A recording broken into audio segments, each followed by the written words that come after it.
Hello, everyone. This is Jason Rogash. I want to make a quick video today about three movements that have been, or tactics, whatever you want to refer to them as, that have been co-opted by bigger forces than what they were started. These are social movements that were, or movements in general that have been taken over, like I said, by bigger moneyed interests. The first one, of course, and the reason I'm bringing this up is because the Ryan Bundy trial starts this week. Of course, Ryan Bundy is connected to Amon Bundy, the rancher whose cattle was grazing on federal land, and the federal government said, knock it off, and they gave him a bunch of back fines and things, and they resisted, and it became a very contentious issue with the right wing about federal land being used by locals and being managed by locals. Now, this is part, I made a video about this called the Wise Use Campaign and its connection to the Koch brothers. And what the Wise Use Campaign is, just to be very quick and very brief, the Wise Use Campaign is privatizing federal lands for public use. Now, it sounds good, but the problem is you're talking about wildlife reserves, national parks, things like that, which we all enjoy that are the part of the commons. And what they want to do is they want to pump oil out of there and log them and clear cut them and destroy them for profit, because that's what the whole goal is. You've got to use as much, you got to use up all the resources as quick as possible and make as much money as you possibly can when you're a capitalist. So that's what the Wise Use Campaign is, and it's been used all over the country, particularly in the western states. And I believe that, I don't believe it, I saw it happen. The whole Bundy issue was co-opted by this Wise Use group, and these groups were being manipulated by bigger money sources that were coming from the hardcore right-wing business section who wanted to privatize federal lands for their use, because federal lands are very easy to get to. There's a lot of natural resources on them. There's roads already built. There's all kinds of reasons that you'd want to exploit wildlife refuges and national parks.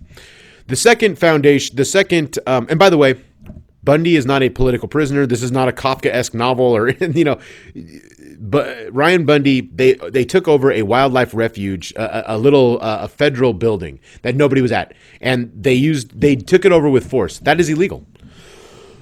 The prosecuting attorney even makes the point. They're not political. They're not being charged because they don't like the federal government. This is about them doing something illegal, and they shouldn't have done it. And that's what the trial is about. So please don't make them out to be martyrs or something, or some kind of, because that's not what they are. They had self-interest, and then they let that get to not hatred of the federal government, but a desire to have the federal government have less impact on their local resources, etc., because they wanted their fucking cattle to graze on it. So, and then that was co-opted by a bigger group that is funded largely by the Koch brothers and their interests in the southwest of the United States particularly. The second organization, the second movement that was co-opted was the Black Lives Matter. Now, not Black Lives Matter itself. That was created by, I believe, 3 black women, the name, the .org, and that was co-opted as well. But originally in Ferguson, Missouri, after the Michael Brown shooting, where they shot Michael Brown and he was left on the street for 4 hours, he was taken, so that there began this protest with white people, black people, old people, young people, gay people, straight people. They were all together. One of the organizations, and I'll leave a link below, is called Hands Up, Don't Shoot. And this was these were all local Ferguson people from Ferguson organizing. And that's where it originally started. Then all of a sudden, all of this money moves in and co-ops their message. And it was largely funded by the Soros groups, and his different entities that have to do with his .orgs. Now, this has been going on. Rich people do this all the time. They start philanthropic organizations, nonprofits, etc., essentially to hide their money and to guide public opinion on, for whatever reason they want to, for business interests. The Rockefeller Foundation, even as current as the Bill and Melinda Gates Foundation. Watch PBS sometime, and you'll see all these different from the Koch brothers, Charles Koch's foundation, and all these other foundations. They give money to these different organizations to put out a certain political message, and also to tax shelter their money. So this was done as well, and George Soros is no different. He's just on the fake left side. He's just, people want to, because he funds Amy Goodman on Democracy Now!, he must be your buddy when he isn't. Go look up his history. Go look up who he is. So he's funded these groups, and they infiltrated Ferguson and did a divide and conquer strategy. They separated gay people from straight people. They separated old from young. This is not your father's revolution. That kind of talk. Gay people to the front, straight people in the back. White males, you are not welcome here. Things like that the original Hands Up, Don't Shoot, Cop Block, Cop Watch, all those other groups don't do. And they used the worst slogan that you could possibly ever use. Dave Chappelle even said this. Black Lives Matter is the worst fucking thing you could ever use the name, because it polarized 72% of the population. 72% of this population is white. I don't have a problem with Black Lives Matter because I've grown up around black people. I have black people in my family. And I'm not one of those white guys who, I mean, I get the oppression. I'm a majority. I've never been racially profiled because of my skin color. Black people have been, just because of their skin color. Rich, poor, doesn't matter, just because of their skin color. Shannon Sharp was talking about this on the new show Undisputed, or whatever it is, with Skip Bayless, and he said it brilliantly. He said, oh yeah, when I have a bad game, I'm no longer a football player. They love you when you're having a bad game, but then ask the fans as you're walking off after you've had a bad game what they call you. Even to this day, they call everybody from camp. I mean, the N-word just flies. There's total disregard. These are people in public saying it, and it's perfectly acceptable.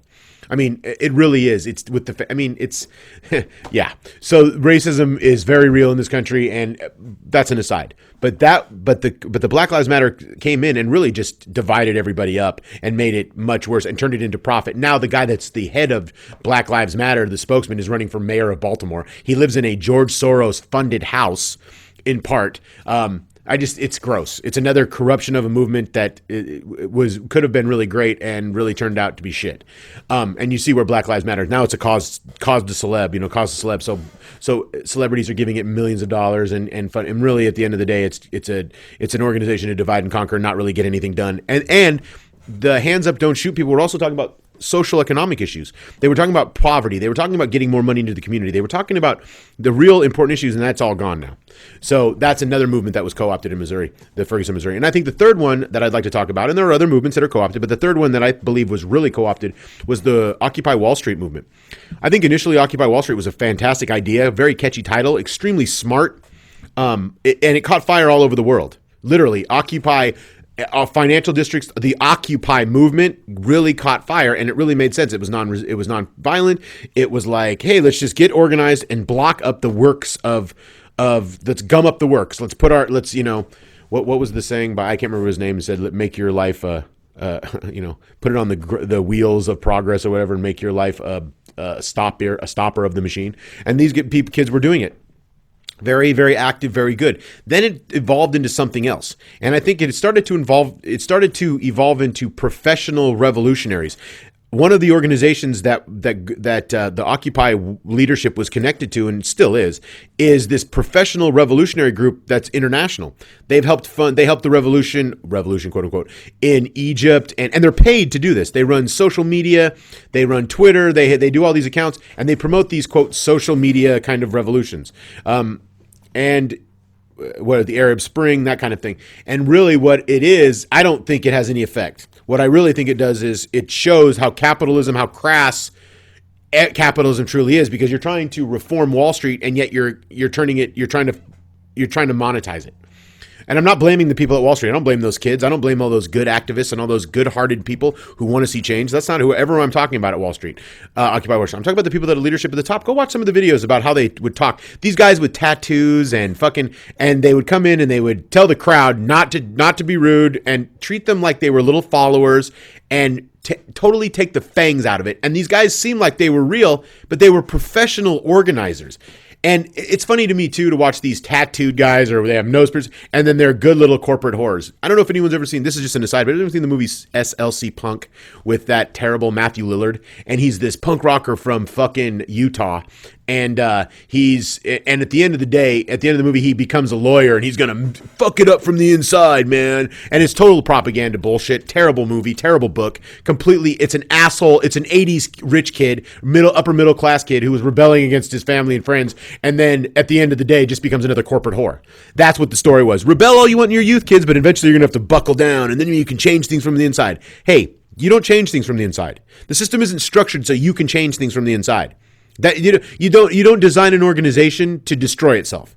You weed out that kind of thing, and that's exactly what goes on in these organizations, in Wall Street, in banking, in finance, in anywhere, even in government, in regulatory agencies, etc. So the idea that you can change anything from the inside is nonsense. And so the Occupy movement was really a strong message, and the name was great, and everything was great. I think it was just co-opted, like the other two, like the Bundy thing could have been really seriously. The federal government maybe does have too much overreach, but then it gets for self-interest from interests that are billionaires who want to privatize federal lands so they can make more billions. destroying the environment and leaving us with no commons, deregulating everything, privatizing everything.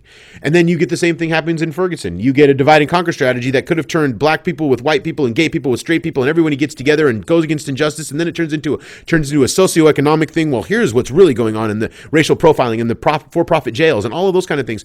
Ignored and destroyed, because now we're going to make it about Black Lives Matter. We're going to make it about, no, this is not your father's revolution. Gay people, you are going to be up front. White people, white males do not apply. And you just alienated society, and you just made it worse. And then you do the same thing in Occupy Wall Street. You take Occupy Wall Street and you destroy that movement. You get professional revolutionaries decide to descend upon it and financially reward themselves with helping organize these quote unquote revolutions. Banks start to spring up all around Occupy. They started their own bank, which I think could have been good for the working class people. But I don't know that more capitalism is what we need. I think we need less capitalism. But again, I'm not criticizing that because I don't know enough about it, and I don't want to be one of those assholes who's like, Occupy was just completely ridiculous. But I also think Occupy was used by the media and by others to placate the rest of Americans. Like there was and this is Americans' fault, by the way. You don't have to do anything. You don't have to get in your big SUV or your car and drive to Washington and just park your car in the street and get out. Because if you'd have just parked your car in the street, 10,000 people doing that, 100,000 cars blocking up Washington, you say, we'll move our cars when you stop taking houses away, when you stop foreclosing. You give amnesty to every single person who has a house that may be foreclosed on. You relieve all private debt and you relieve all student loans. You absorb that into the government. You make that part of their public debt. You could have done all kinds. You could have started pushing modern money theory. There's a lot of things I think Occupy could have done and overnight would have been affected, and they just didn't. And maybe that's just a strategic thing, and maybe I should have gotten involved in Occupy and given some of those ideas. Or maybe those ideas were there and they were pushed aside because that wasn't the real goal of the leadership, inevitably, that became the leadership of Occupy. Who knows? It seems to me, looking outwards into these organizations, these three different groups or movements that I pointed out, I think you can start to see that maybe they had good intentions to begin with, but were co-opted by forces much larger than them. And inevitably, all three were about money. All three become about money, become about making money, become about profit, and once things become about money, you can't fix capitalism. Marx, go read Marx. I mean, I know nobody will because God forbid you read Marx, but go read him. And I'm not talking about Richard Marx. You don't have to hold on to the night or fucking, money, it don't mean nothing. I'm not talking about the fucking performer Richard Marx. I'm talking about, Marx, the guy who wrote the fucking Communist Manifesto with Engels. I'm talking about the guy who wrote religiously on how we are being destroyed because we are being divided and conquered, and how capitalism and labor will never be free. Labor will always be exploited. Labor will always be the victim of capitalism. It will never, ever, it can never win because it doesn't own it. It just works for its labor, for its sweat, and has no say on anything that goes on in the means of production. And it's communism. I mean, I'm sorry to say this, and anyone doesn't agree, they're an idiot. Communism is the workers' political party. The workers of America, the working people in America, which are the vast majority, like 90%, 99%, they should all be communist. They should all want ownership of the businesses. They should all want ownership of their own lives. They should want ownership of their futures. They should want ownership. They should want healthcare. They should want safe working environments. They should want a guaranteed wage. They should want a guaranteed contract. Workers in America don't even know what a contract is anymore unless you make a lot of money and that your value is high. But go get a janitor. Does he have a contract?